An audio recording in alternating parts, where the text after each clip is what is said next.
in Muslim prayers, and honorable joiner to lead us in Christian prayers. Thank you. Thank you, Madam. أعوذ بالله من الشيطان الرجيم. بسم الله الرحمن الرحيم. الحمد لله رب العالمين الرحمن الرحيم مالك يوم الدين. إياك نعبد وإياك نستعين اهدنا الصراط المستقيم صراط الذين أنعمت عليهم غير المغضوب عليهم ولا الضالين.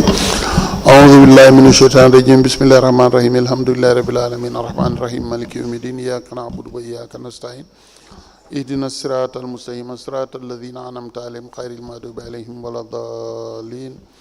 اللهم صل على سيدنا محمد الفاتح لما أغلق والخاتم لما سبق الناصر الحق بالحق والهادي إلى صراطك المستقيم وعلى آله حق قدره ومقداره عظيم. اللهم صل على سيدنا محمد الفاتح لما أغلق والخاتم لما سبق الناصر الحق بالحق والهادي إلى صراطك المستقيم وعلى آله حق قدره ومقداره عظيم. اللهم صل على سيدنا محمد الفاتح لما أغلق والخاتم لما سبق نازل الحق بالحق والهادي إلى صراطك المستقيم ولا آله حق قدره ومقداره عظيم. إن الله وملائكته يصلون على النبي يا أيها الذين آمنوا صلوا عليه وسلموا تسليما.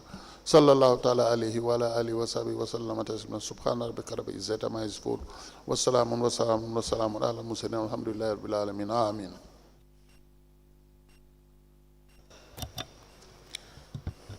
In the name of the Father, the Son, and the Holy Spirit. Amen. Most merciful Father, our light and salvation, we thank you for the gift of life. Nothing has been so sweet in life than having you as our Lord and Savior. Your amazing grace has been our daily guide. Continue to deliver us from all snares of the fowler, and from the noisome pestilence. Cover us under your divine canopy. Shield us from all harm and danger. Open our lips to show forth your praise. Guide us on our daily tasks. And may your heavenly blessings be poured out on us as we put our whole trust in you, knowing that you are the Alpha and the Omega. On our side, it shall be well with us today and forevermore. Amen.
Good morning, Mr. Witness. You may kindly take your seat.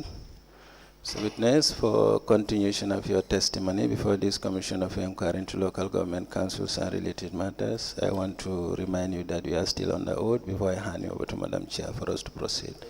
Thank you. Madam Chair, over to you.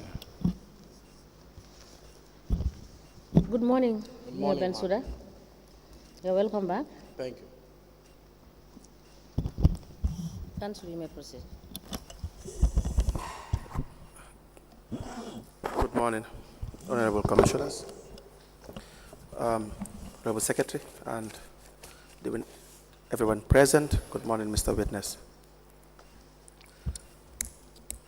We will be discussing the issues regarding the employment of certain individuals as to the file, Noordin Adams, and 3 others.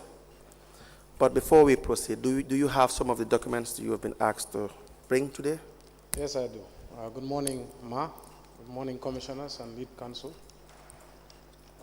In our last session, we discussed about the grants that the council has received, and you wanted some of the documents.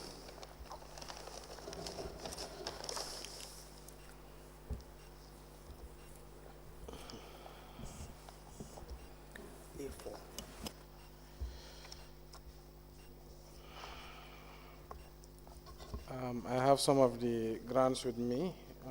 The first is the European Union 3 million euro KETP grant. I have the contract document,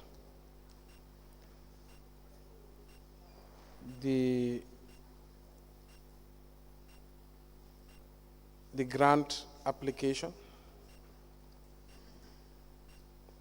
I have the EU audit report in 2023 on the grant.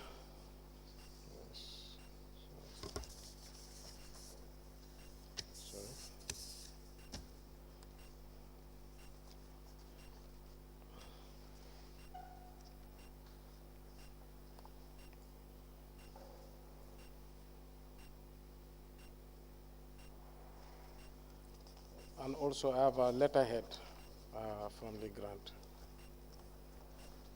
That's the first document.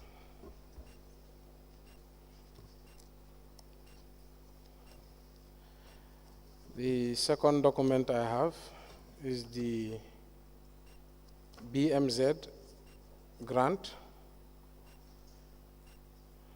on sustainable waste management to reduce child rights violations at the Bakote dump site. So we have the contract.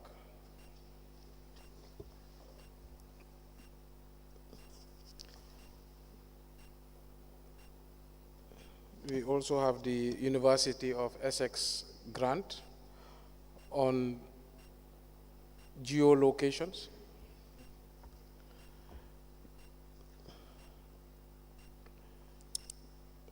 We have the grant document for feasibility study on the Gambia solid waste management of the Bakote dump site and sanitary landfill RFP.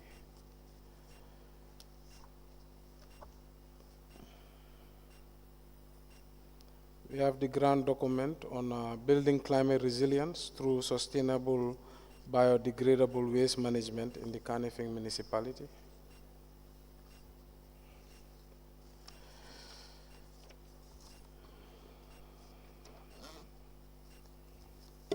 Yes, I believe these are the grant documents.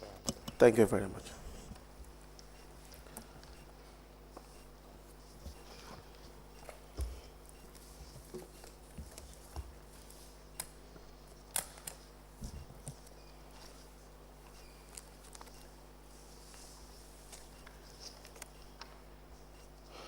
We apply to tender the following documents. The first is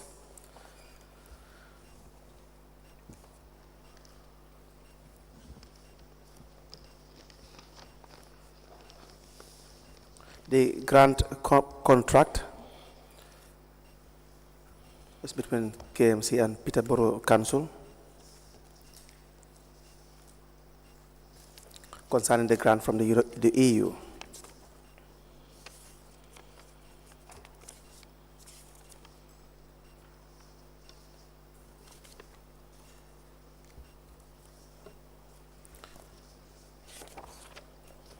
And the grant application.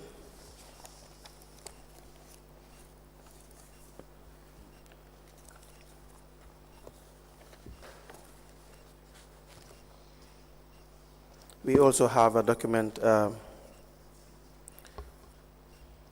which is the final report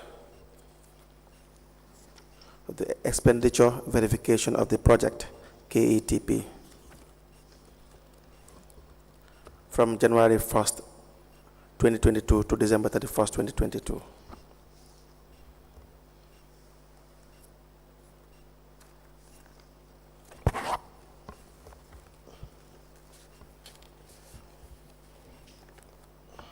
We have the BMZ document, that is the the content information of the project,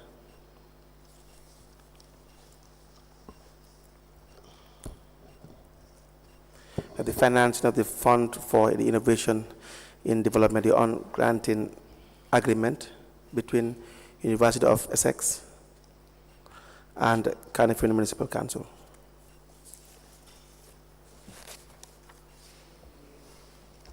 We have the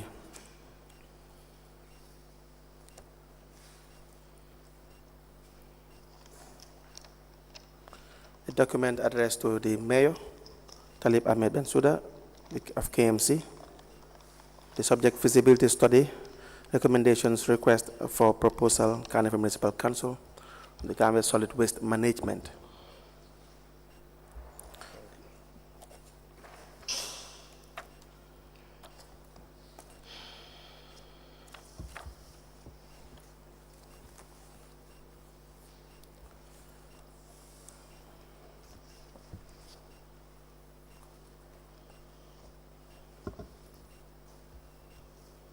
We have the final narrative report on the building climate resilience through sustainable biodegradable waste management in KMC.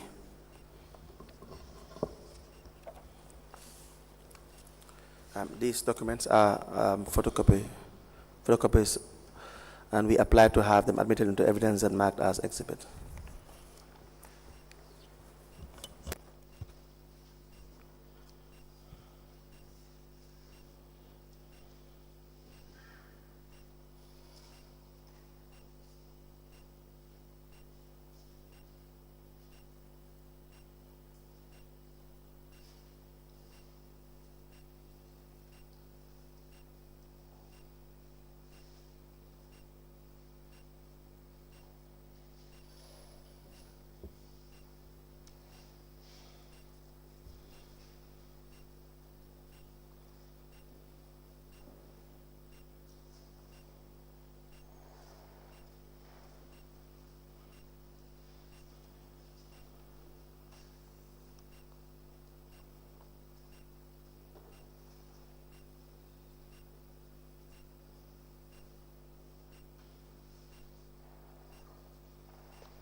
The witness was requested to present documents, and these documents are admitted as follows. The first document is financing of the Fund for Innovation in Development on granting agreement between University of Essex and the Cardiff Municipal Council.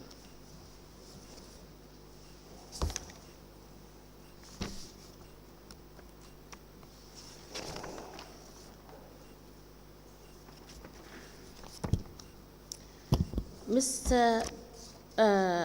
Mayor Bensouda, this agreement seems incomplete.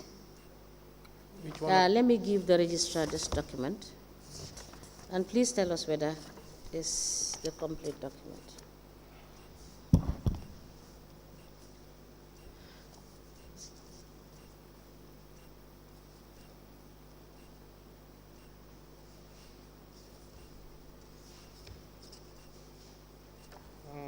It seems the pages are mixed up. Page numbering.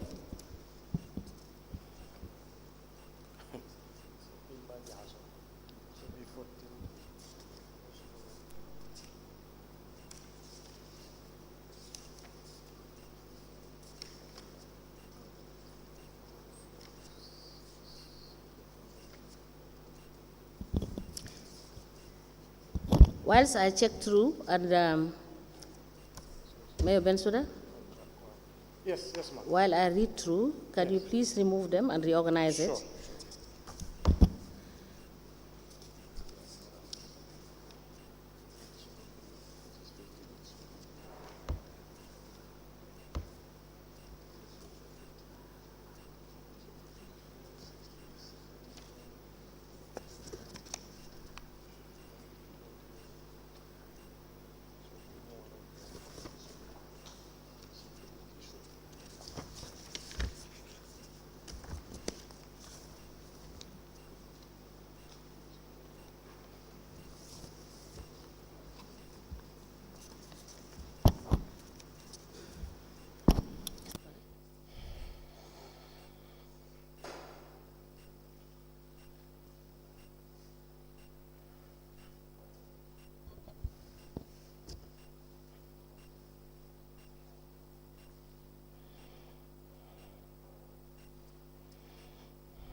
Let me begin taking the documents.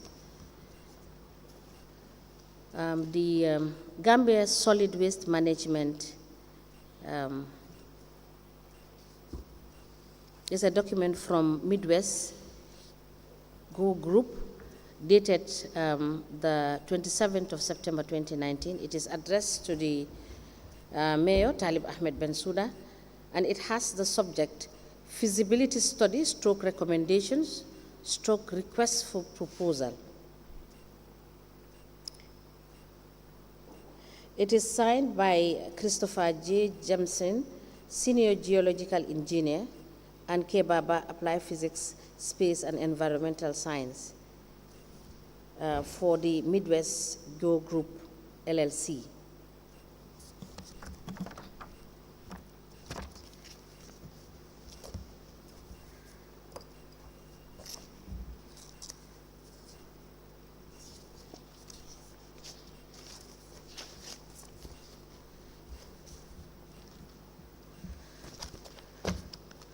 There is the MASA, that is the European Union and Canifing Municipal Council final report on expenditure verification of the project, Canifing Environmental Transformation Program, KETP, Grant Agreement 2021, with reference number 428-416, from January 1st, 2022, to December 31st, 2022.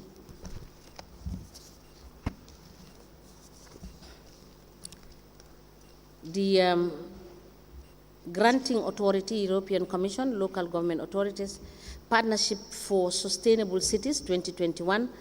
This is Annex 2, that is grant application form, full application.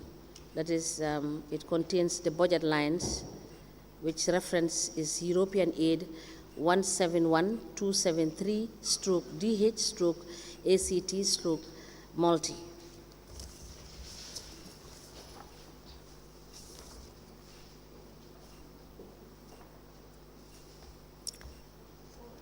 A letter dated the 8th of December 2021. It is addressed to Kajali Jane, and the letter emanated from the European Union. It has the subject Canifing Environmental Transformation Program, KETP, using a sustainable focus on new integrated waste management approaches to drive environmental, social, and economic transformation in Canifing. And the reference is CTR 2021/428-416, European Aid, that is 171273/DH/ACT/multi, that is the local authorities. This is Partnerships for Sustainable Cities 2021. And the letter is signed by Corrado Pampalumi, head of delegation.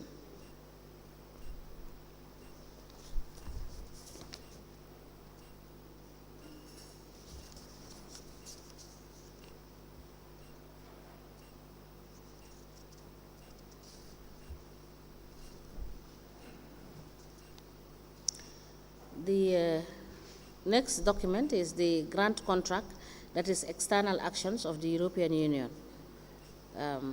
which has reference GM-2019-GQM-2909-561268, and it's 2021/428-416.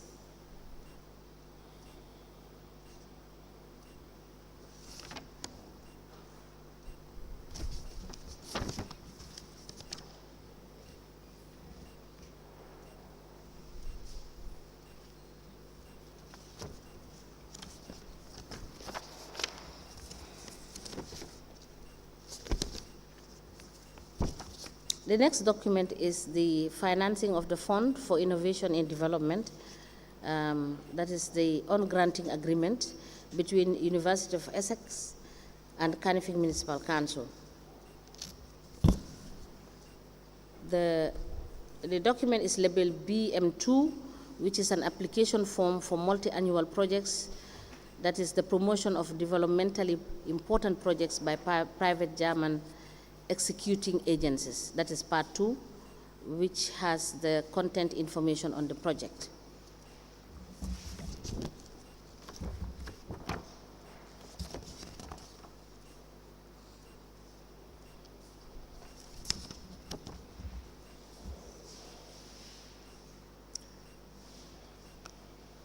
And the final document is dated the 27th of April 2021.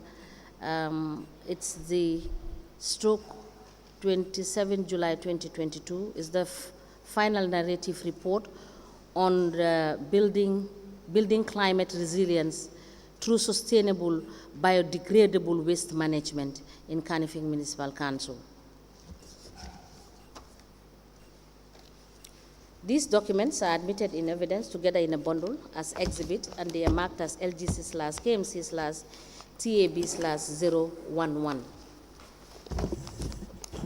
As the Commission places. Is that all? Yeah. No. Very well. We start with the issue of the hiring of council. We have, from the documents you have presented, the letter from AB & Co.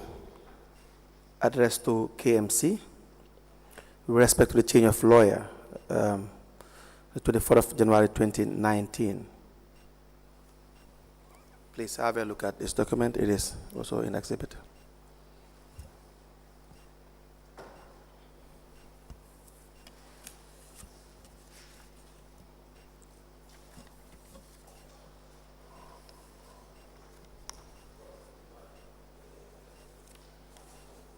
Yes. Now, 3 names were suggested to the council, correct? Yeah.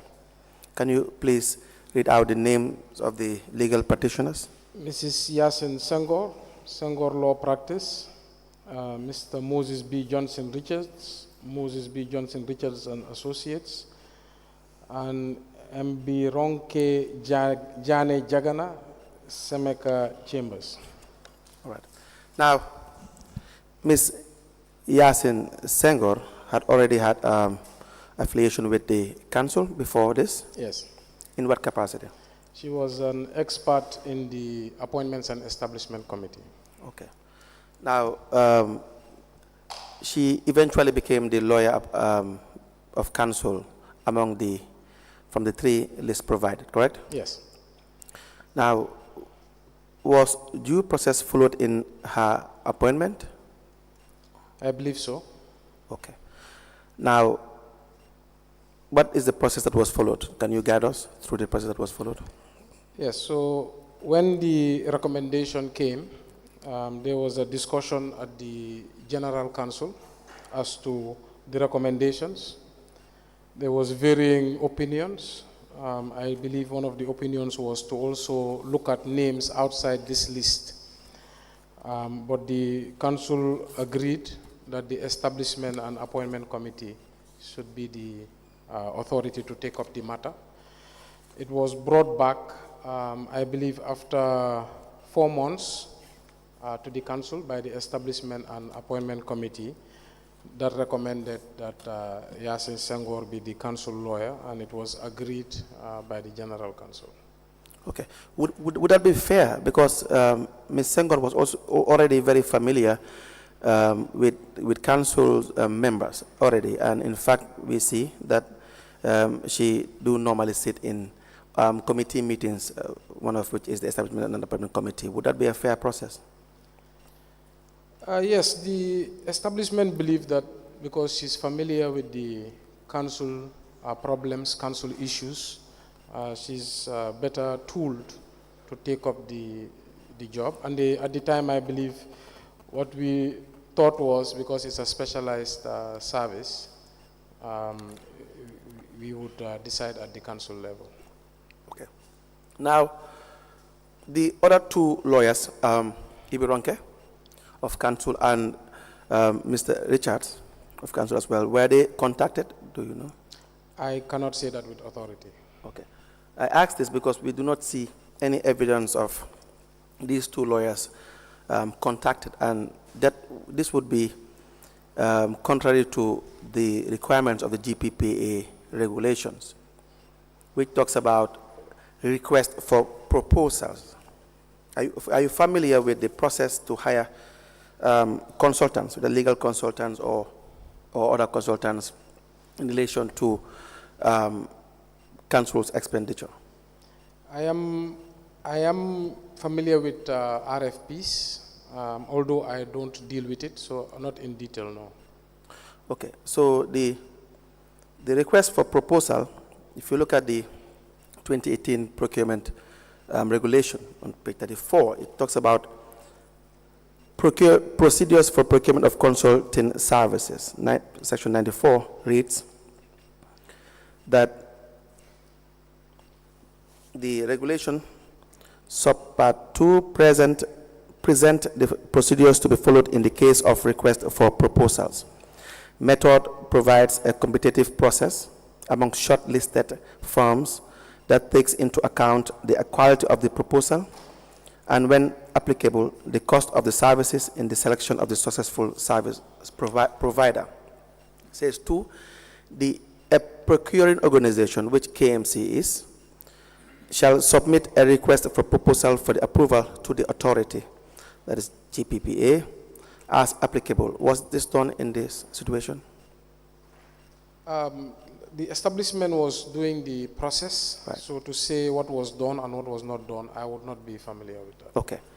3 says, after the procedures for solicitation of participation, the first stage involves an assessment of quality and technical aspects of proposal. 4, in the second stage, the financial proposals are evaluated. Now it talks about 95, preparation of shortlist.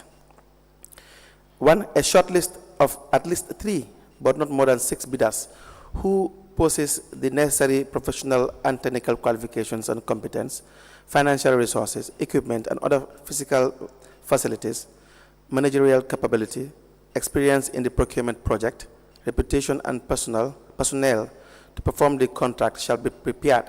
2, in order to establish the shortlist, a procuring organization may seek expression of interest by publishing a non-binding notice with the information described in sub-regulation 1 in the local or international media, GPA's website, including in a newspaper of wide circulation or in a relevant trade publication or technical or professional journal. Now, we do not see anywhere that KMC has reached out to at least 3 shortlisted professionals, legal consultants. And so what all we see is that the council had deliberation, as you have said, in relation to who to pick. Would that not be contrary to the GPA Act and regulation in relation to how to appoint or contract a lawyer? May I see the section you were referring to?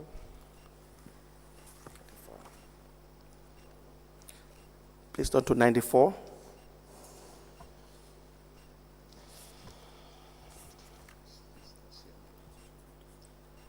It's on to 94.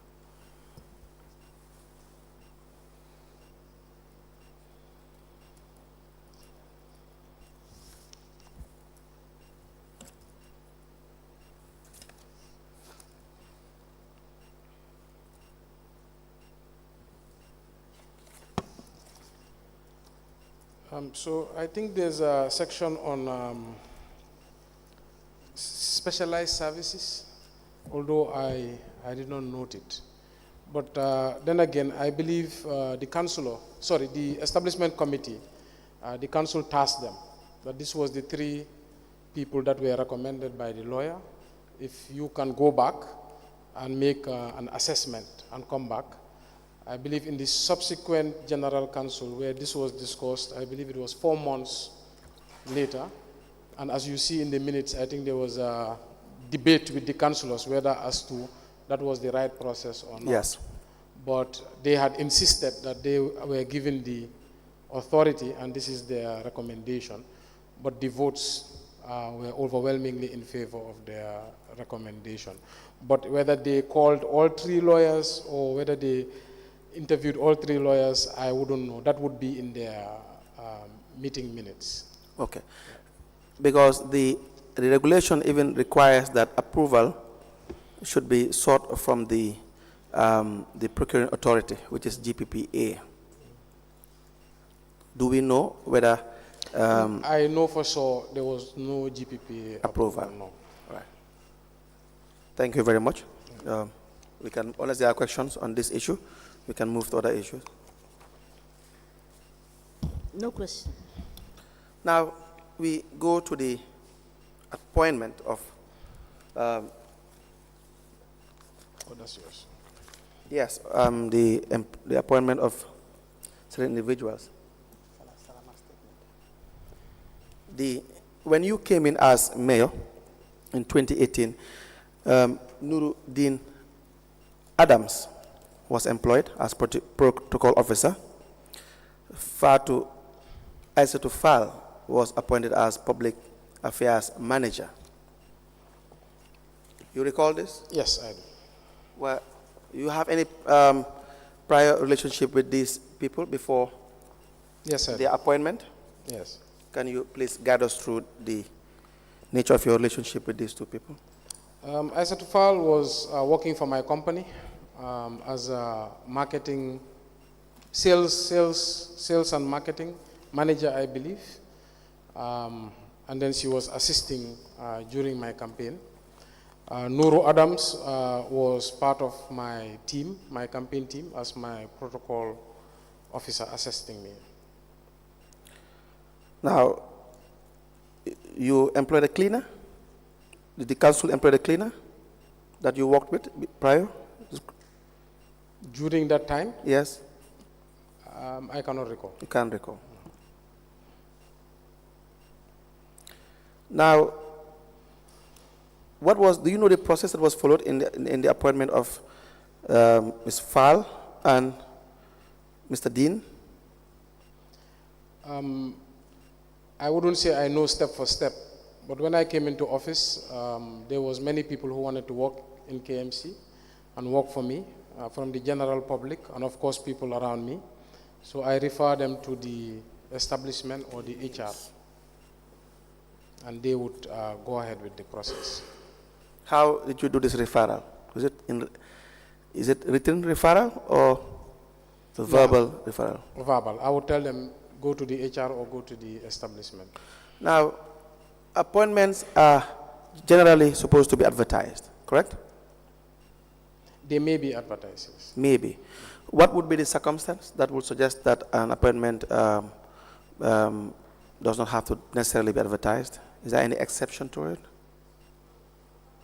I'm not very familiar with the rules on advertisements, but I know it says maybe, they may be advertised. May be advertised. Now, we have Mr. Dean as protocol officer. He testified here. And we also have the chairman of the establishment committee at the time, I think is Habib. What is Habib? Sise? Habib ML Sise. He gave a statement initially. Can we have Mr. Sise's statement? Who said in his statement that he was given a list by the mayor, that's you at the time, to employ those people, and that caused a problem in council. What is your reaction to that? I think it's incorrect if he says I gave him a list. What happened when I got elected, and it happens every day, thousands of people want to work at KMC, and I interface with them. So I remember 40 people came to my office who were part of course, the campaign, and I referred them to either him or HR, because yes, I am not the right authority for that. But if he says it's a list, that is incorrect. Now, Habib's statement, let me read.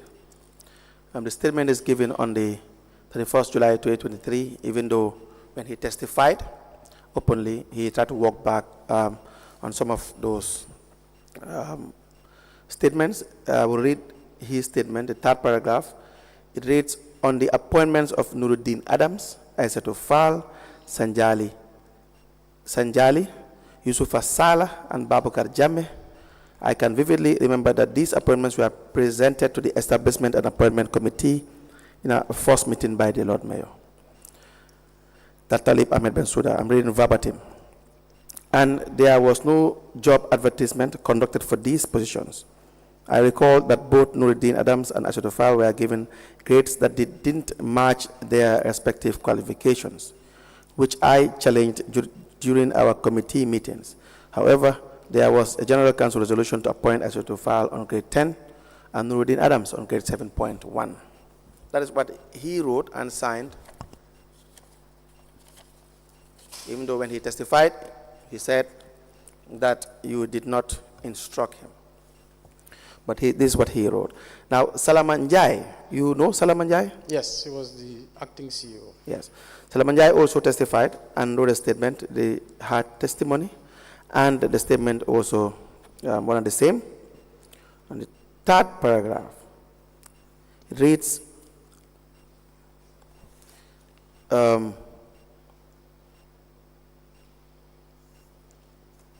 at that juncture, I asked Habib that the agenda of the proposed establishment meeting was he then handed over the paper he was holding to me. When I read the paper, it was a memo from the mayor addressed to him, Habib, as the chairman of the establishment, requesting for the appointment of Aisato Fall and 5 others. Habib then asked me whether I knew that Aisato Fall and the driver were coming from the mayor's company. I responded, no. He further asked whether I knew that Babakar Jammeh, being recommended for the culture and religion manager, was the mayor's uncle and a blood sister, same mother and father to the then rates manager, Miss Adama Jammeh. I responded, no. Again, he asked whether I knew that the cleaner recommended is the mayor's mother, house help. I said no. Habib was able to link all those identified to the mayor. It seems he did his investigation before coming. He then told me that he was going direct to the mayor's office to confront him on the request. I then advised him not to do so at that moment because he was very angry and things might turn ugly. I further told him since he planned to have a meeting with the establishment committee, he should then wait and share his opinion and findings with the committee. He then just left abruptly. Now, is this correct? I don't recall it that way. Okay. When I won my election, hundreds, if not thousands of people want to work at KMC. They come to my office and say they want to work for KMC. I refer all of them to the HR. Sometimes I refer them to the establishment and committee chairperson. If I had it my way, I would personally ensure that all of those people were employed, but I can't have that power as per the law. But nevertheless, Habib Cisse, if you know him, he always demands that things go as per procedure. When I refer people to him, he says they must go through procedure, and he insists and makes sure they always go through procedure. But I had wished that I would have the power to come in and hire who I deemed fit at the time, but I could not. So I refer to either Habib or I refer to Bensouda. And if they say that there's a memo, I would like to see that memo if it's with you. Now, do you attend these establishment and appointment committee meetings? I don't. You don't. Let me show you the establishment and appointment committee meeting. The date is 8 June 2018.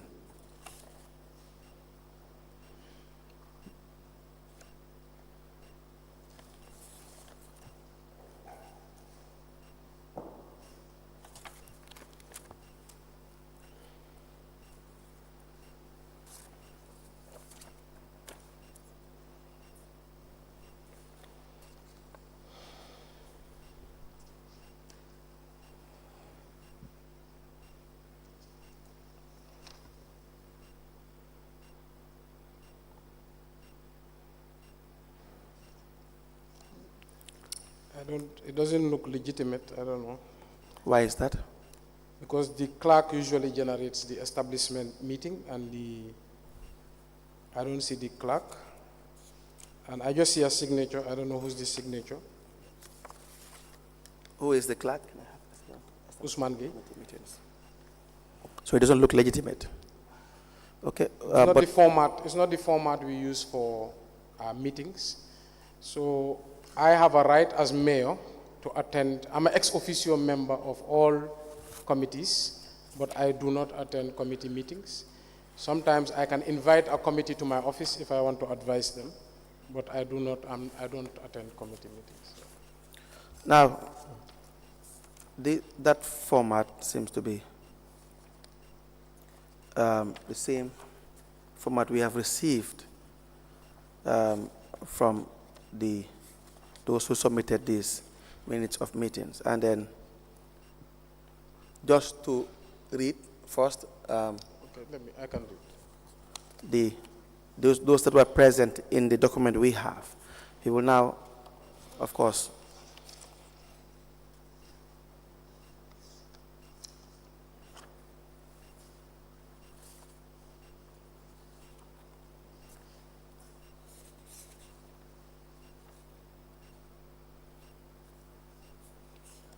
please kindly read the names of the individuals that are present in the.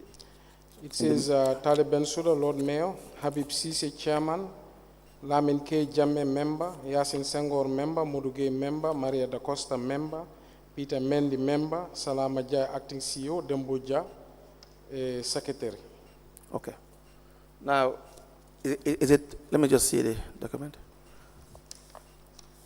You don't think it is, it is legitimate? It's a legitimate document? No, what I'm saying is I'm not a member of the establishment committee. Right. Number two, I do not attend establishment committee meetings. Number three, when I'm setting up a committee, I'm the one who inaugurates the committee and I give advice. Right. And number four, when I feel like a committee needs to do something, I can invite them to my office to give them advice. Right. But I don't attend committee meetings. Okay.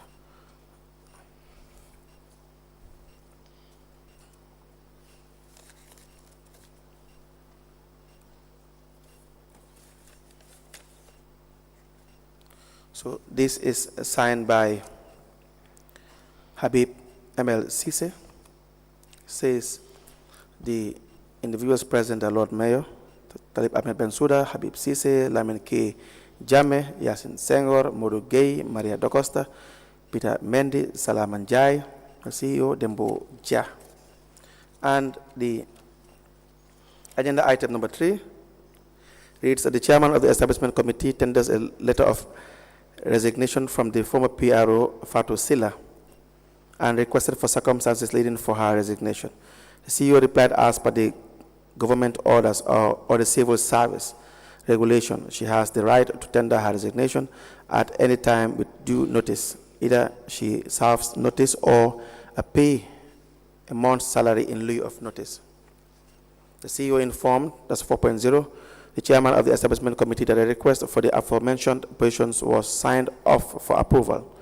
The HR expert manager, Mr. Gay, was tasked to provide a detailed job description for the position. KMC HR manager was tasked to present a draft to the HR expert for a review before finally presenting it to the team. For the position of a public relations manager, the team unanimously agreed to leave it on hold until the press officer returned from vacation in the United Kingdom. This was on the 8th of June 2018. But by this time, 8th of June 2018, but by this time, we have already had the position filled on the 7th of June 2018. Let me just show you this document. So whilst there was a meeting to put the position on hold, an appointment letter was already signed by Bensouda, the chief executive, for the chief executive, for the appointment of Aissatou Fall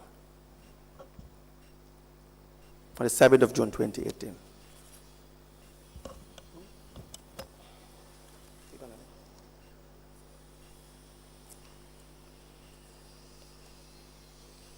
Okay, yeah. Yes, so going by the establishment and appointment committee meeting, stating that the position of the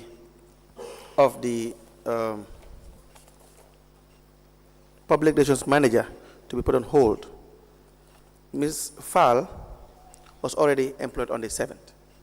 Were you aware of this? Not during the commission, I heard about it, yes. Right. Now, the application of Ms. Fall is also dated on the 7th of June 2018. Let me just show you.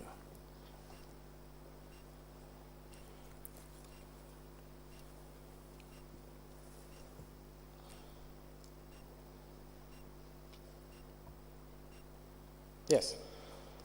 Now, it appears from the documents we have that the application, which is on the 7th of June 2018, was the same date that Ms. Fall was appointed, and the establishment and appointment committee would sit over it the following day. So it is as if the appointment committee was not on the same page with the appointing officer, that is the office of the CEO, which was signed by Bensouda. Is that not an issue? It is incorrect. It's incorrect. Now, the position of Aissatou Fall is, can you please read what the position that she was appointed for on the appointment letter? Public Affairs Manager. Yes. Public Affairs Manager. What grade is that? 10.1. Now, Ms. Fall's highest qualification, if I can recall, is, we see here a certificate of, before that. Is there a certificate or a diploma in IT? Would that be an ideal position for the position of a manager in the civil service? In KMC, I think there's 2 ways of hiring, direct entry and indirect entry. Yes. I believe if you have the prerequisite experience, Right. Sometimes you are appointed a grade above the qualification and subjected that you seek for the education. For education. Is that applicable only in KMC? I believe in our scheme of service, based on discussions I have had at the General Council, Right. Because especially in the case of Aissatou Fall, Right. her issue came to the General Council and it erupted into a big debate. Right. as to whether the qualification matched the experience. Yes. And I think the councillors voted that given the experience and the track record, they would approve that she continue in the position subject to pursuing further education. But she had never held the position of a manager prior to this. Correct? I think she confirmed this. She had never held the position of a manager prior to this. So the experience would perhaps, if applicable, would perhaps suggest that she had been a manager in institutions and have performed this role for a period of time in a managerial position. Do we have evidence of that? Well, like I said, I don't know the prerequisite for indirect or direct entry. What I say is that it was debated at the council floor. Right. Right during those moments, I can't remember what council meeting, but some councillors raised that the qualification did not match the portfolio. Yes. But it was overruled, and it was resolved that because of her experience and track record, she be allowed to continue the position while pursuing further education. What was her position when she worked for you? In my recollection, as a marketing and sales manager. Manager? In my recollection, but I'm not sure. Okay.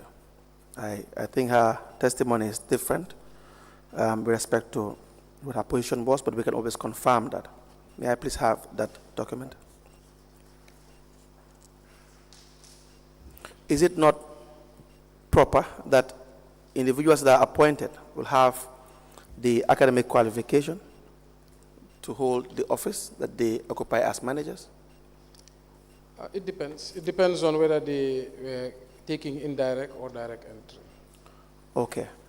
And the indirect entry would be, how would you describe the indirect entry? So there's council staff that are recommended by the establishment committee, and in their recommendation they will say, this staff does not match the qualification as per the scheme of service. Yes. But because of their track record or because of their experiences, we would recommend that they be hired, I think, through indirect entry. But the schematics they use, the points they use, I'm not too familiar with it. Can you please avail to us the scheme of service? I don't have it with me right now. I think I gave it to, what did I give to Madam? I think HR audit. HR audit. Okay, I will try to ask them for the scheme of service. Please do that. Yes, I think it's exhibited, HR audit. Can we please say it? Now, the same as well with Mr. Adams. Yes. Mr. Adams too was employed. We just Yes. find out from Mayor Bensouda. You recall that the LGSC, that is the Local Government Service Commission, is mandated under the law to appoint people at a certain grade level. Yes. And for this particular employee, she was not appointed by the Local Government Service Commission. Yes. So would you agree that that was wrong for the council to have made, or the establishment committee to have made that resolution in the first place? At the time, there was no Local Government Service Commission. I was the one who even brought it to the attention of the minister. He did not institute Local Government Service Commission until 2019. So within that period, only the councils were doing their hiring. Also, during that period, we did not have access to the scheme of service that was used by the, Public Management Office. But now we know that because it was not gazetted, there was no legal notice. So that's why our council took it upon ourselves to make our own scheme of service. But there was no LGSC. Thank you. You can proceed. Now, you are aware of conflict of interest in appointments, that appointment of staff should be free from conflict of interest, correct? Yes. Good. Now, the idea that the individuals that are mentioned worked for you or had a relationship with you, do you not think that it was just prudent to have their appointments to go the normal and usual way? I think for them, there was no conflict of interest. I knew them. I know many people who are employed by KMC. The fact is whether I am directly part of the hiring or not. What I would have loved is for the people I wanted, including them, to work. That's the total honesty, to work for KMC. But like I said, the establishment committee insisted that no, it has to go through process, and it did. Now, the appointment of, example, Nuruddin, he confirmed, he said that I had even taken part in the campaign of the mayor. You think the appointment was a fair process? That there are, of course, hundreds of Gambians who would have be qualified to hold these positions, and the same with the public relations officer or manager. Do you not think there should have been a fair process, advertise these positions so that people can apply and fill these positions? So thousands of people have campaigned for me. Even more thousands have voted for me. And a lot of them have wanted work at KMC. I've received thousands of applications, but only few. Like there was a case, Mariam Abba, yes, Fatmata Mane, they all applied, but they could not get the positions, and there's many, many more. So it's just the lucky few who can make it through the process. So. Yes, that is why I said, would it not, since it's a public service, and it is supposed to be an employment open to the public, advertisement, you'll agree with me, it's supposed to be a general rule that people have equal opportunity to apply for these positions, and we have the most qualified to fill our public space because they don't go through elections for these positions. Yes, so I always advocate for advertisement, yes, but like the general order says, maybe. Sometimes the establishment does headhunting, sometimes they use referrals, sometimes they redeploy from within, but that is at their discretion. So will you say that their appointments were referrals? The appointment, they applied, yeah. They applied to the council. Yes. What I'm saying is since they did not meet the qualifications, it's in fact stated in the HR report, which I'm trying to check. Since they did not meet the qualifications, then it means that they would have been employed in the indirect way or headhunted. So would you qualify their appointment as being individuals that were headhunted for this position? Not headhunted, but they applied. They applied? They applied, and I referred them to the HR or the establishment. So their appointments were referrals? They applied and they brought it to my office, so I referred. But I would not say a referral, because a referral would imply that I am the one who took it upon myself to refer them. But like I said, there was about 40, when I first came into office, yes, 40 people from my own team, campaign team, came to me and said they are looking for work. Yes. And I refer all of them. I say go to the HR. Yes. Yes. That is why I said that to have these positions to be advertised, you would agree with me, is the best in this circumstance. Because if you have a vacant position to fill in a public space, without a special qualification, the individuals that are appointed do not have special qualifications. In fact, the HR audit specifically outlined the individuals. For instance, if you look at the issue of Nuruddin Adams, the qualification is just certificate in business studies, diploma, result in business studies, and O-level certificate. You can have someone who is more qualified than Nuruddin Adams, certainly, correct? Can you ask again, sorry? You can have applicants who, if it is open to advertisement, would have been more qualified than Nuruddin Adams. Yes, you can, absolutely. Good. So as to the file, the qualification is an attestation of completion of SJSS, I think St. Joseph Senior Secondary School, and a certificate in IT. Certainly for a manager to just have a certificate in IT, that would not be the requisite academic qualification necessary. And it's also flagged by the HR report as well. Correct? Yes, their matter was discussed and debated in council.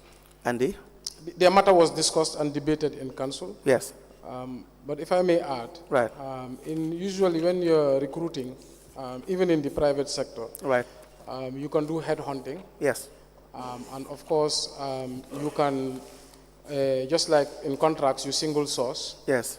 Sometimes you can get somebody with the right experience, Right. even without the prerequisite education. That's why we ask them to go back to school at the General Council. Yes, I agree, 100%. But if you headhunt, it means you're going for the best in a certain position. You have identified that to rule out advertisement would be to know that there is somebody who just stands out. And we know Mr. X is extremely competent, has a proven track record. And there would not be any doubt, reasonable enough to question the experience and the qualifications of the person. So is that not the place and time as to how or why headhunting should be done? Well, I don't think there's a general rule to it. That's why I say it's at the discretion of the committee. When they do their interviews, they're the ones who will look at their different scoring. Now, when HR flagged it, was an action done? Yes, it was discussed at the General Council. I remember it was a contentious issue. I think you have the minutes where the councillors agreed that, okay, these may not have the right qualifications, but given their experience, we would resolve that they keep their positions and upgrade themselves. Babakar Jammeh, is he related to you? Yes, he's my uncle. Okay. Now, Adama Jammeh as well? Yes, she's my aunt. Okay. You can't recall whether you have any cleaner with you? No, I cannot recall. Can't recall. So, was Babakar Jammeh employed subsequently? Initially, yes. Okay. So, you think it's coincidence that all these three, I'm just say 3 or 4 people, were employed without your influence? Yes, Adama Jammeh was working in council since 1988. Not Adama Jammeh. Well, you mentioned her, that's why I want to clarify. Yes, go ahead, please proceed. Yes, Adama Jammeh has been working in KMC since 1988, Right. when I was 2 years old, and she's been there for the longest. Babukar Jammeh, initially, who was employed by council, I asked him to resign. I think he was there for less than a year. I called him to my office and I said, look, I know you've been employed, but you are my uncle. I would not like you to stay here. So I asked him to resign and I employed him directly through my NGO. So those are the 2 ones. Yeah. No, now, Babakar Jammeh, we have Nordin Adams, we have Ms. Fall, I think one other. I think the cleaner, we don't have the name. Now, the question was for these people, would you say that it is just coincidence, the appointments were without your influence? I wouldn't say it's coincidence. It's 4 people out of 1,200 staff. Right. It's 4 people that I would have loved to work in KMC. Right. I would have loved to bring many more people as part of my team who I trust and can rely on. But the fact of the matter is I can't. The most I can do is I can refer them to the right authorities, and those authorities can decide or not. But I can tell you for a fact, I am dissatisfied that I could not come in with my team. I would have wished to employ my full office, and one of the issues with change in politics is that you don't want to inherit employees of especially your opponent. So there's a trust issue there. So like I said, the establishment committee chairman was adamant and insisted and had his way to make sure that everything goes through process. But the norm usually in the world of politics is you come in with your team. Yes, but everything didn't go through the normal process. That's the issue. The committees are answerable to council. They report to council, correct? Yes, yes. And so council would have to exercise its oversight function over these committees. Is that correct? General Council. Did the council exercise oversight function on committees? Yeah, I said the these committees, various committees, are They have creatures to of. report to council. Yes, exactly. They have to report to council. And so in reporting to council, council can fact check what they do to see whether it is in line with procedure or not, or regulations or not. Is that not the case? It's not the case because it is very difficult. Because, you know, council are councillors and they entrust these bodies to act. Right. If a councillor, and a single councillor detects that maybe a process was not taken by a committee or a committee did not do a job, then they can report back to the council and say, I object to what this committee does. But if that doesn't happen, council as a body cannot exercise oversight on a committee. But then they should. It's difficult is one aspect of it. Yes, so in the practical application, Yes. the functions are just, the ability is just not there. The ability is not there. It's not there because, you know, the councils in Gambia, especially the office of the clerk, is not very well equipped. But in other countries, the policy-making arm should have a lot of staff and the ability to detect compliance issues. Yes. Yeah. So the idea that the capacity may not be there, or the structures may not be in place to detect is one argument, which may be convincing, but the responsibility is still that of councils to perform that function. It's expected that they would have the oversight function and they would perform that. It's the first time.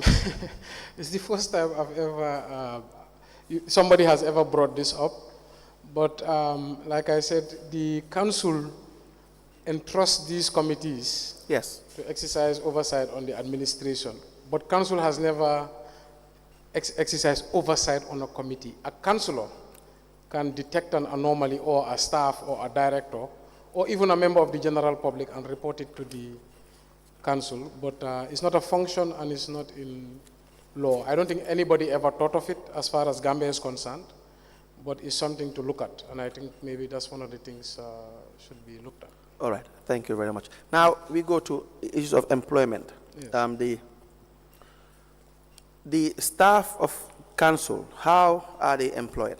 When you came in 2018, what did you find on the ground in relation to who has the power to employ staff of council? I mean, the CEO down. Yeah. So when we came, there was a lot of movements made by the interim body. I think they were acting more of an executive than a council. Right. Now, the first thing we were struggling with is no scheme of service. The HR office was not well equipped, so it was how to get started. So we constituted the committee to sort of guide us, and the HR expert suggested we do a HR audit to understand what is in the staff, the square pegs in round holes, etc. Now, at the initial time when I came, the CEO was doing all hiring as far as, I think, daily pays are concerned. This is irregular workers. And the establishment was doing absolutely all hiring, top to bottom. There was no limit. Then at some point, they started coming to the council for approval. And then after the local government service committee, the local government, service committee was instituted in 2019. And they wrote to all councils that hiring should cease. I remember that, I think. And then they made a tour to all the councils to do a familiarization tour. And then right after, they wrote another letter that CEOs may hire up to grade 5. Yes. And then subsequently in 2023, I think they reduced the CEO's limit from 5 to 3. 3, yes. If I remember, yes. Yes. Now, in 2019 is when we have the Local Government Service Commission being established proper, correct? Somewhere around there, yeah. Okay.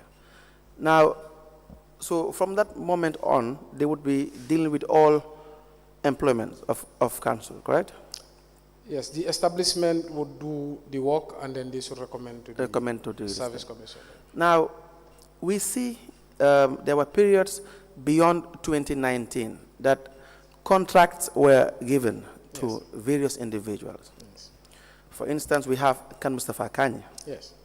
We have Adama Jammeh. We have Sehu M. Sabali, and a lot others. Now, I have the contract dated the 1st of October 2022 for Kan Mustafa Kanye. We have 10th February 2022, appointment on a contract for Kan Mustafa Kanye. We have 14th of January 2021, appointment on a contract for Kan Mustafa Kanye. We have Adama Jammeh, 1st of February 2021, 10th of February 2022, 30th of September 2022, 30th of September 2023. We have contract renewals for COM Sabali, 10th of February 2022, 30th of September 2022, February 6, 2019. I will want you to take a look at this document.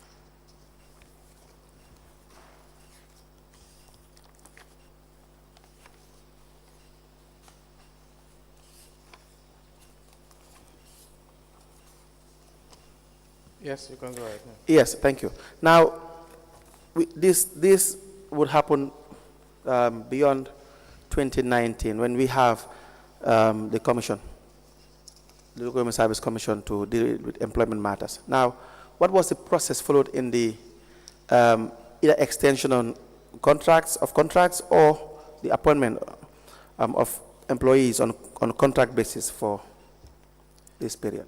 Yeah. So these characters, the issue frequently came to the council floor for debate. On the issue of Kan Mustafa Kani, I think I already said how he came to the council. When his initial contract expired, I believe the debate came to the council because everybody found him effective on the ground. He was very good with dealing with the locals in terms of the communities in the markets, dump site, etc. So I think when the councillors realized that, okay, they cannot, the establishment committee recommended that instead of he being hired as a staff, let the CEO offer him a consultancy as opposed to being hired as a staff, because I think he was worried about the same compliance issues you are raising. So as you can see in the various contracts from the initial one, he was employed as a consultant through the office of the CEO. On the issue of Sehu M. Sabali and Adama Jammeh, these were mostly from the Directorate of Finance. Our opinion, I remember, as policymakers, no staff should be indispensable, and we must focus on sustainability. Yes. But the same request would come year in, year out from the finance director that one, Adama Jammeh had institutional memory from the 80s, which is not something that we were I'm even proud to say, because the metric system and the database should be the memory. But he always spoke about the transfer of properties and not enough paper trail, lost records, and she had that memory. So it was a debate in every general council.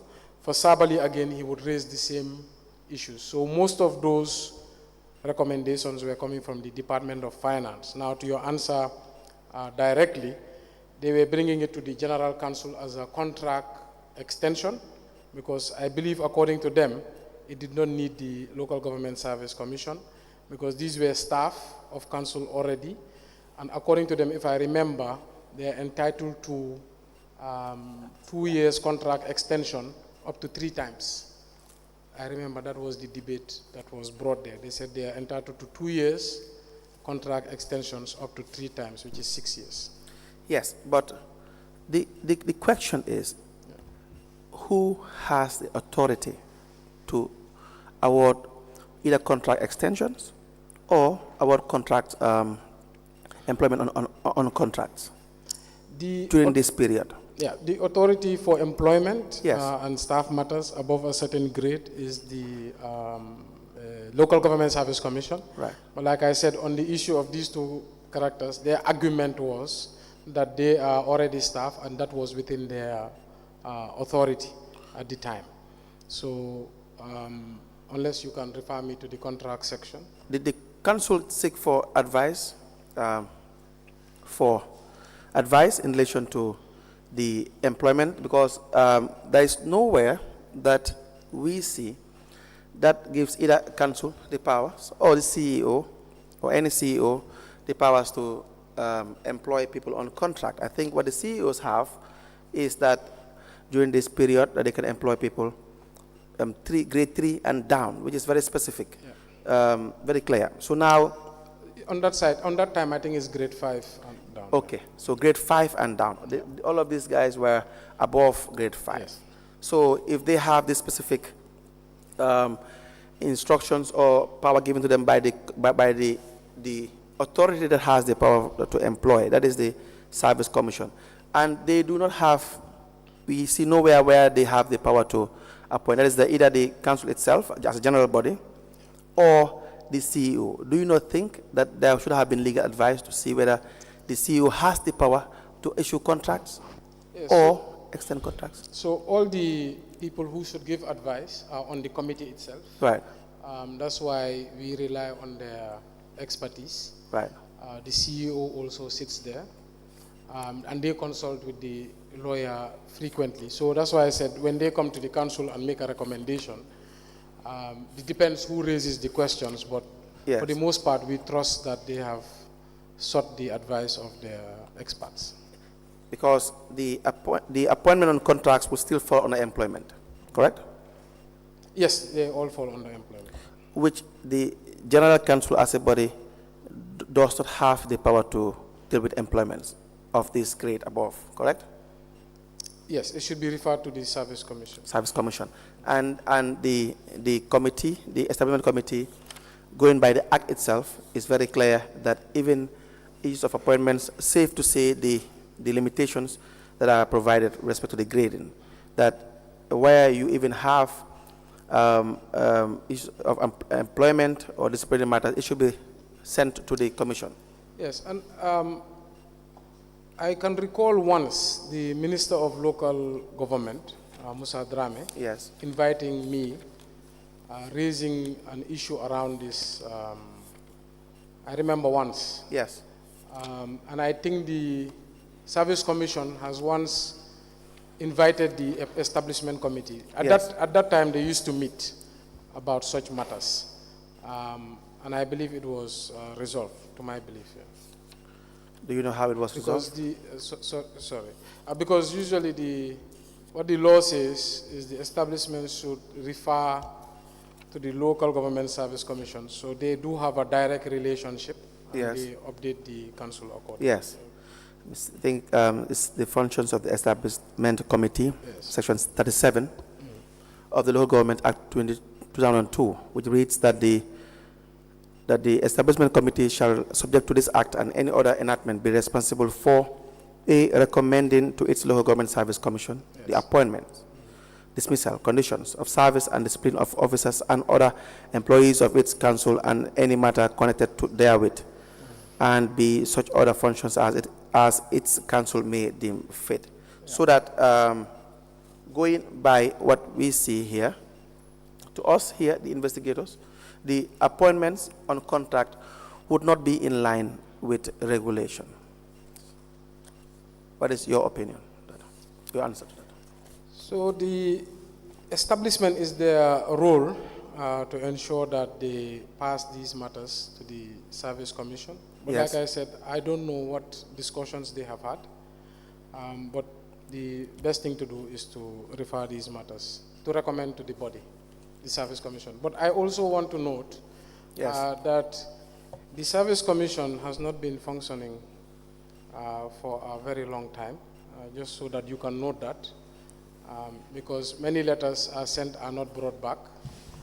And sometimes I even have to find out what is wrong, why they are not, because I think the Service Commission was dissolved twice. Yes. The first chairman was former Sisi, and I think he resigned, and then they instituted a new commission, but the relationship was not, there was not much communication. Do we also know how they are, now that we have discussed the issue of their appointments on contract? Say it again? Now that we have discussed the issue on Yes. the appointment on contracts, do we also know the remuneration of these individuals? Let's start with Khan Mustafa Kani. The offer of appointment dated the 14th of January 2021. We'll take that as a sample. That is signed by Demboja for the CEO, where it states that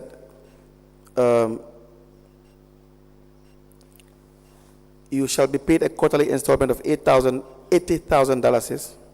The breakdown is outlined as follows: telephone allowance, $15,000, dump site allowance, $30,000, consultancy fees, $35,000. Do you know, or does the council know how these figures were arrived at? So with the issue of Khan Mustafa Kani, he was not an employee. That's why he was being treated as a consultant. I think they were very hard that it doesn't meet the requirements.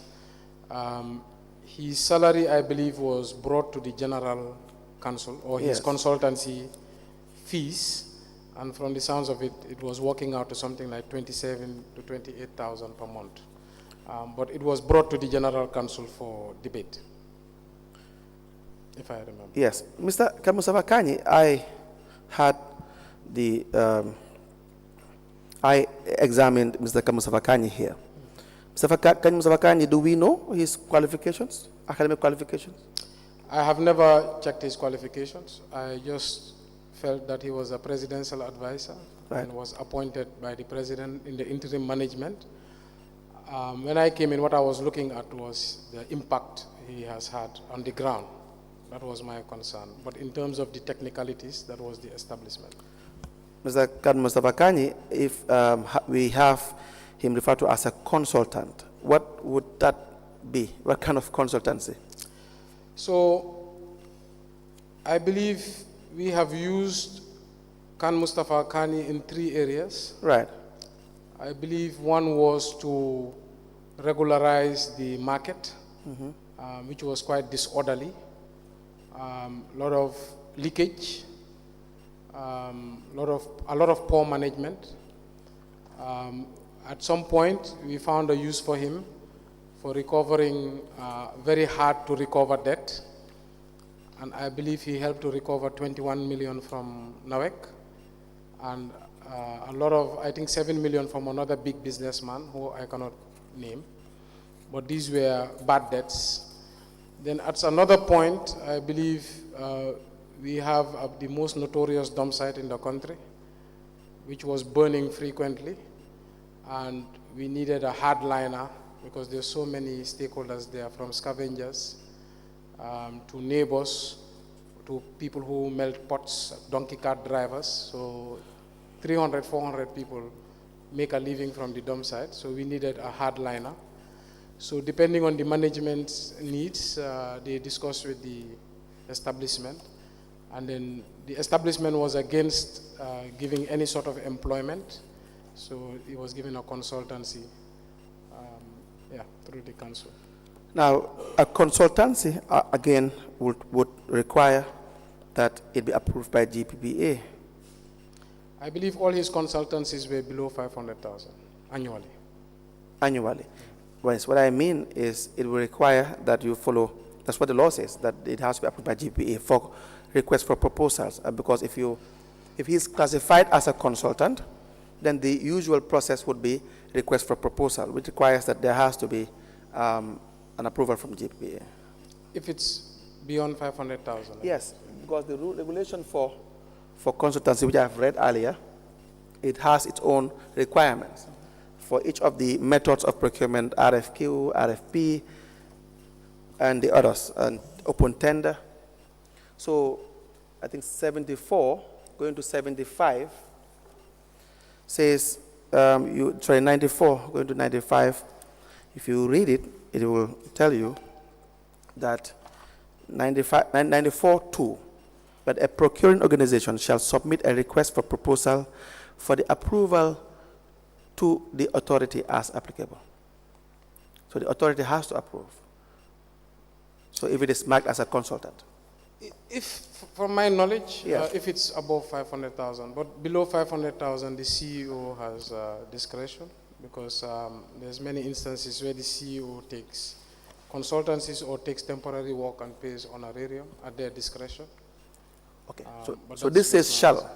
Says a procuring organization shall submit a request for proposal for the approval to the authority. Now, for this one, it's very specific, and it will require the usual process that we have a minimum of 3 consultants contacted, and then a request for proposal sent to them, requesting that they send their proposals, which will include the financial and technical proposals that would aid the council first, either through its various committees or by itself, to go through these proposals that are sent, financial, technical, and otherwise academic qualifications, so as to know who the best candidate would be. Well, I would have to look at the whole law, because I think there's a section on single sourcing and specialized services. Yes. But like I said, as far as the council is concerned, below 500,000 is the discretion of the CEO, Yeah. and above it is between the council and GPPA. So single sourcing 2 still talks about emergency situations. For instance, it says on page 46, section 46, if you go by the 2022 Act, Gambia Public Procurement Act, which is this is an exceptional non-competitive procurement method that can only be used under these following conditions, irrespective of the estimated value of the contract. So, A, where due to the exceptional circumstances that the procuring organization could not have foreseen, and that can in no way be attributed to them, the time limits for the competitive procedures cannot be met. The circumstances invoked to justify extreme urgency shall in no way be attributable to any department or staff of the procuring organization, in this case KMC. B, where for technical reason or reasons involving the protection of exclusive rights or proprietary goods, services, the contract can be awarded only to a particular economic operator. Standardization of equipment or spare parts to be compatible with existing equipment, and the list goes on. Or C, for such to be justified, the original equipment shall be, it goes on. So for consultants, the requirement as well would be for minimum of 3 to be sent. But we do not see any, be it as it may, whether it is for through single sourcing or otherwise, we do not see any procurement process followed in this. Is there any area on specialized service? Sorry, I don't have the GPPA. The GPPA Act. Please, you can check it. Let me ask my junior to check it. But at just to summarize the issue. Yes. It was at the, like I said, discretion of the establishment committee, and Yes. decided on the council based on a specialized operation we required at the time. Yes. And he was the only man who was equipped based on our understanding.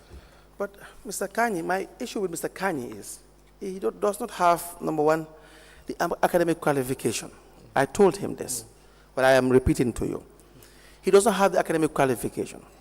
Mr. Kanye does not have special skills. No evidence of special skills. I'm not saying whether the issue with respect to him being effective on the ground, that's subjective, based on how KMC or the appointing authority sees it at the time.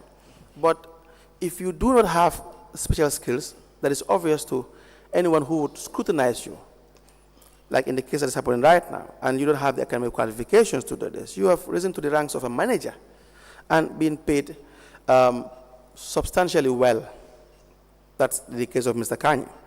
Then is it the case that it was either almost impossible or extremely difficult that you can have somebody with the necessary qualifications who will also be as effective or even more than Mr. Kanye? So I don't know where they found Mr. Kanye, but what I can attest, Right. He's one of the most operationally effective and proficient characters you can find in this country if you need things done. When he came, we had a similar doubt as to qualifications, etc. Right. But then we saw the rationale behind the appointment from the OP. And I guess the council, these issues are always debated at the council floor. Right. And there's many councillors like yourself who look at the, the regulations and they look at the requirements. But at the end of the day, what was decided, we cannot hire him directly through the establishment rules. So let the CEO, through his ability to hire consultants, use him. But I believe he has been one of the most effective operators I have seen in this country. Mr. Kanye, when we interviewed the various employees, what we got from that is Mr. Kanye almost felt that he was beyond any form of disciplinary measure or correction. In fact, we were given a letter that he wrote, which I read to him. I believe when Bensouda wrote to him in relation to suspension. And the language, I'm not sure whether you heard about that in the commission, even the language that Mr. Kanye wrote in response to Bensouda, I think the registrar will check it and then we will show it to you, would suggest that Mr. Kanye is not only academically well, I wouldn't want to use the word also of my, not to say academically bankrupt, but it doesn't have the academic qualification and the prior experience, the experience in other institutions to do. So would it not have been proper? Number one, you would have saved council money if this position was advertised and we get people that are highly qualified and they are paid within the normal grade because Mr. Kanye was paid well above the normal grade, correct? Of a manager. Can I repeat that? I said, would it not be proper to have this position to be advertised and then we have people, Gambians who are qualified enough to hold this position than just maintaining Mr. Kanye with no qualification, with no prior experience in other institutions, just by the fact that Mr. Kanye is deemed to be effective by the council or the committee? No, he had a prior experience. Like I said, he was a presidential advisor. I think that's the highest office in the land. He was also appointed by the president as an interim manager at the interim management committee. So I believe the track record is there. Now, in terms of what I can tell you, effectiveness on the ground, which education does not necessarily give you. I know 21 million owed by NAWEC, which was outstanding for several years. He was the one who was able to get it. There was another 7 million owed by another businessman that almost went dormant. He was the one who got it. He regulated our markets. Our markets were very tough. We faced a lot of strikes, criminality, break-ins. And at the dump site, I think we know that the dump site burns frequently for 30 years.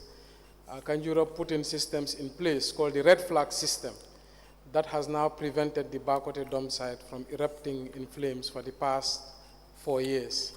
So I agree that he may be an unsavory character and that should go through disciplinary measures.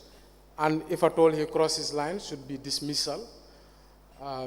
In terms of how the procurement of his contract was done, We expect that the right procedures should be taken, but the General Council, like I said, resolved on this issue through sometimes very heated debates, but all usually agree on his effectiveness on the ground.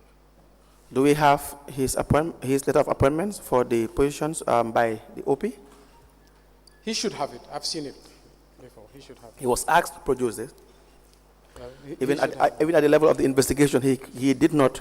I keep on asking them whether he has these letters. He did not still provide these letters. But should, in case, I think he will hear what we are saying. So in case he can find it, he can produce it. I can attest that I have seen it. I did not believe it when he told me. Yes. So I asked him for it, and I have seen it with my eyes. All right. Now, Mr. Kanye had been given several impressed. See, Mr. Kanye's issue is very serious because not only did he benefit from contract extensions, numerous contract extensions, and but also engaging in procurement activities as well. You've talked about the 1 million plus that he had engaged in relation to the procuring of spare parts. No one can see the spare parts of Mr. What Mr. Kanye procured. In fact, the machinery that was involved was still not functional after the alleged procurement. I'm not sure whether you've learned about that. We did. Yes. And Mr. Kanye could not tell us what he did with the money. And to show also evidence of procurement as well. There has to be evidence of procurement as well. But when you look at this file, in addition to that, you see on the 10th of April 2019, you will see that imprest were also given to Mr. Kanye. We see on retired imprest of $180,000 is Dembo SN Sane wrote to Mr. Kanye through a memo in which you were copied, and this acting CEO, it says, after a report by Finance Manager 2 concerning the above caption, I hereby write to ask you to retire the sum of $180,000 not later than Monday, the 15th of April 2019, being impress issued to you for food for disaster team. Your cooperation is highly solicited. Now, it was never retired. On 30th of April 2019, Mr. Kanye had a letter that was written to him. It reads, following your unruly behavior towards the acting Deputy Chief Executive Officer at his office today, the 30th of April 2019, in the presence of Director of Services and Ward Councillor for Kololi, Honorable Peter Mendy, I am directed to suspend you from work for 2 weeks without salary with immediate effect. You are to resume for work on 22nd of May 2019. However, you are hereby advised to desist from such practices. Any future reoccurrence will attract a stiffer disciplinary action.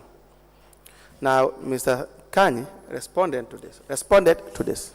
Let me just show you the exhibit LGC/KMC, KMK/KMC 005.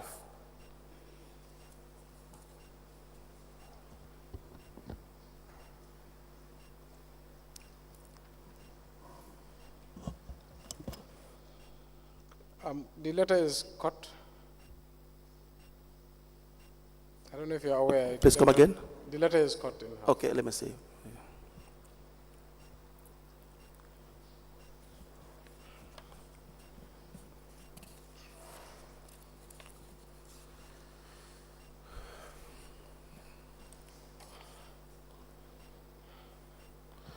Yes, that's true.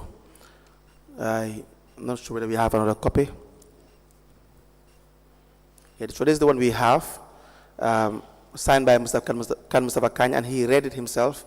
But you're right, it has the last words not clear. But basically, what we read to Mr. Kanye is, or what he read by himself, is that, thank you for writing rudely to me without writing for both sides. However, I do not blame you. Even kids are given chance to explain themselves. Whoever directed you to suspend me is rude and stupid and does not know his term of reference. I came to the council through a process,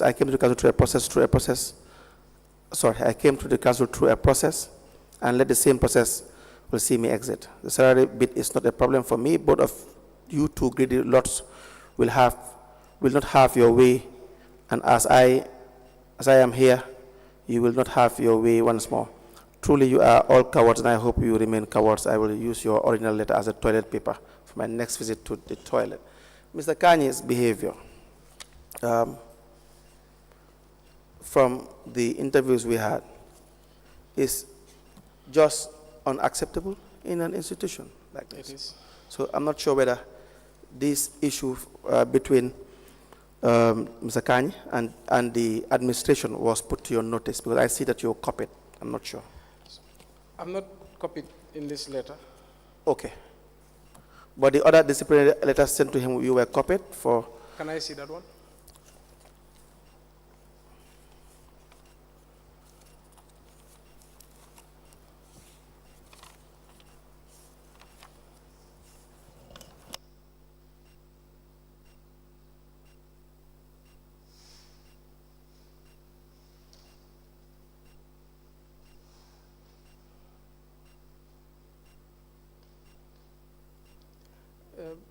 Is the voucher where they give him the impress there as well? This is where the impress is.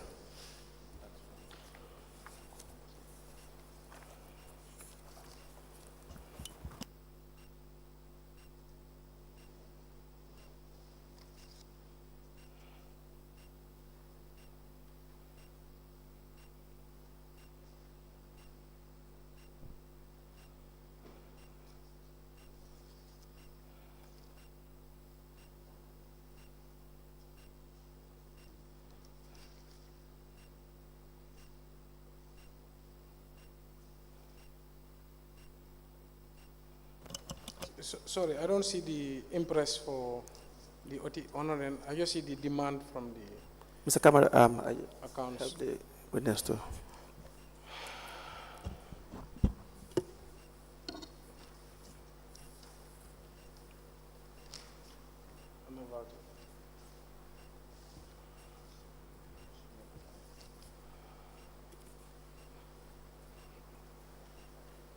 The reason I ask, because in his title of his letter, he's saying so-called retirable impress, as if he did not receive it. So I don't know why he's calling it so-called.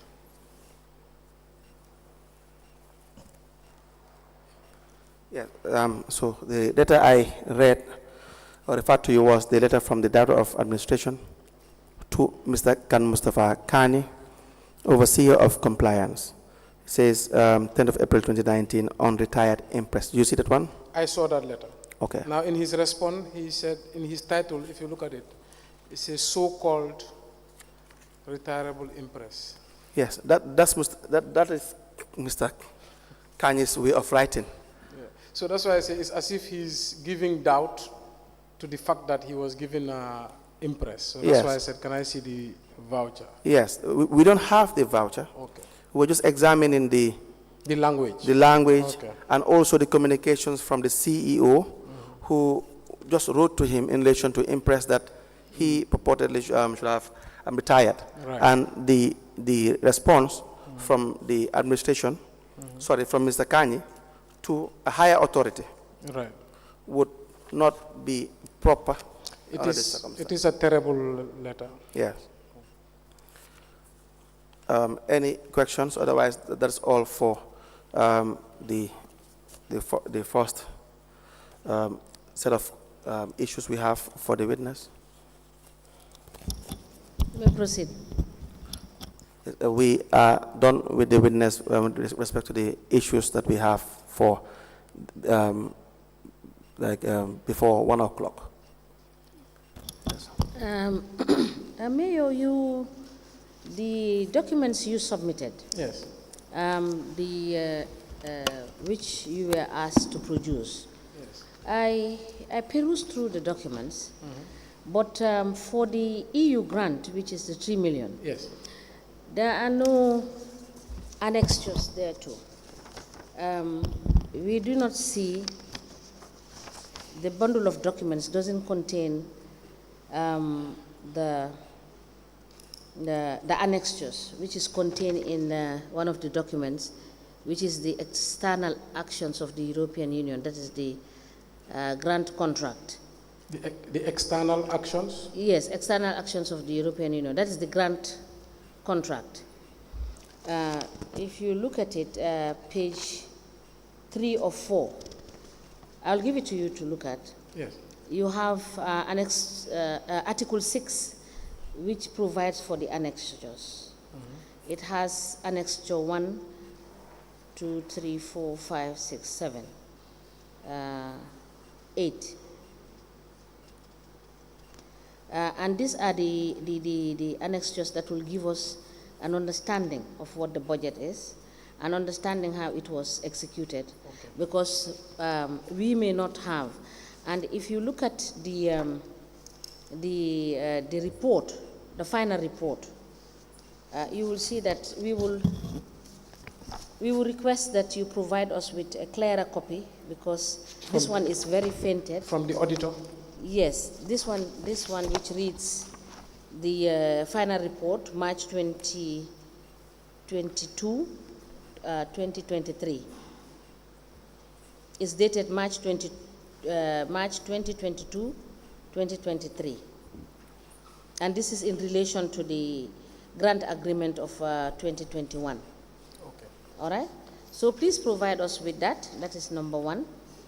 Number two, on the issue of the Partnership for Sustainable Cities, I don't seem to see the relevant documents that will give us an idea of the way the project was executed, the relevant annexures also.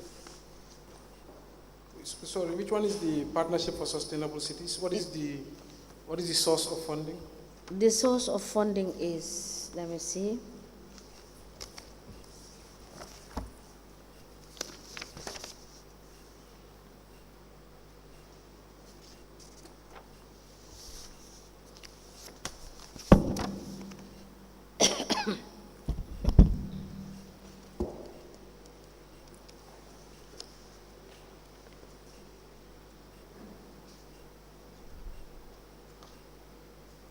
I believe is the 537,465 euro, and this is also an EU. Is it the BMZ? Yes. The topic say BMZ. Yes, BMZ. Okay, it was BMZ. Yes. BMZ, which is Sustainable Waste Management to reduce child rights violation at the backwater dump site. Yes, the reason because it's implemented by SOS. So SOS. we are beneficiaries of the project. All right. SOS is the implementer. And how did you partner with SOS? So Were you paid? Were funds paid into your account? No, not to KMC. Not to KMC. So we co-authored the project. Project, okay. Because SOS is affected by the backwater dump site. Yeah. So the project is for the backwater dump site. Yeah. So they implemented and we were the beneficiaries. For these grants that you had, Yeah. did you have any technical or financial proposal that was submitted prior to the grants being approved? I would assume so, yes. There's a grant application. Yes, please. I think the EU one. There's only one, but it's not complete. Okay. The grant application form is not complete at all. Okay, so I should find Yes. the application. Yes. So because that will give you a comprehensive understanding of what it is and how the modus operandi in implementing the grant. Yeah. Okay. Yes. I will And try to see. one last thing, let me just quickly check. Yes, and the report, it's very faint. The audit report. Yes, the Yeah. report itself is very faint. I will try to. And please check whether it's the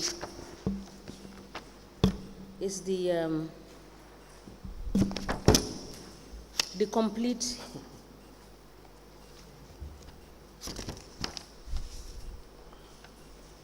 Whether it's complete, because what I see here, the last page is not numbered, and I cannot read the document. I will just show you, just to confirm that it's not readable, and we cannot ascertain whether the report is actually final. No ink.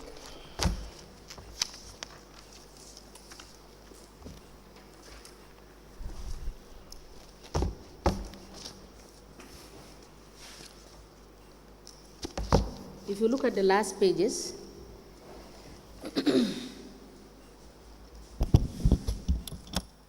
Okay.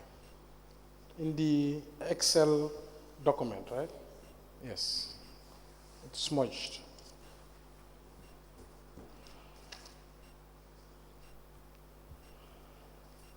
The financial report. yes. And did you, this final reports, were they jointly done by your team?